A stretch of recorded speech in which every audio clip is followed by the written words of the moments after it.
Question கவனிங்க. A and B complete a piece of work in 5 days working together. If A had worked twice as fast, the work would have been completed in 4 days. In how many days can A alone complete the work? என்ன கேட்டிருக்கேன்னா, ஏயும் பியும் சேர்ந்து ஒரு ஒர்க்கை 5 days முடிப்பாங்க.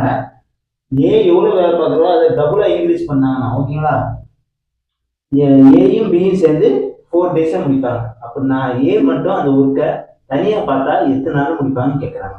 இந்த மாதிரி question எப்படி செய்யலாம் பாருங்க. டோட்டல் ஒர்க்கு 100% வச்சுருங்க. A + B = 5 days. அப்போ 5 days ஒரு ஒர்க்கு முடியுதுன்னா 1 டேக்கு 100/5 என்ன பார்த்தீங்கன்னா 20% எஃபிஷியன்சியாக ஒர்க் பண்ணுவாங்க. ஓகேங்களா, 2 பேரும் சேர்ந்து 1 டேக்கு 20% ஒர்க் பண்ணுவாங்க. இப்போ ஏ வந்து எஃபிஷியன்சி டபுளாக இருக்குது. ஓகேங்களா, அப்போ 4 days முடிஞ்சுட்டாங்க. அப்போ 100/4 போட்டிங்கன்னா இது வந்து 25% ஒரு நாளைக்கு ஒர்க் பண்ணுவாங்க.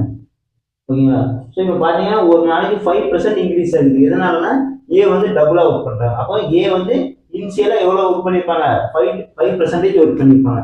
பி வந்து 15% இருக்கும். பியோட ஒர்க்கு, இது ஏயோட ஒர்க். ஓகேங்களா, பி வந்து 15% ஒர்க் பண்ணுவாங்க, ஏ வந்து 5% ஒர்க் பண்ணுவாங்க.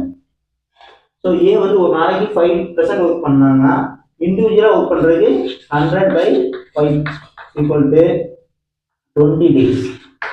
ஸோ 20 daysல ஏ வந்து ஒரு ஒர்க்கை கம்ப்ளீட் பண்ணுவாங்க. இந்த வீடியோ பிடிச்சிருச்சுன்னா ஃப்ரெண்ட்ஸுக்கு ஷேர் பண்ணுங்கள். இந்த வீடியோக்கு ஒரு லைக் பண்ணுங்கள். நம்ம சேனலை சப்ஸ்கிரைப் பண்ணுங்கள். தேங்க்யூ.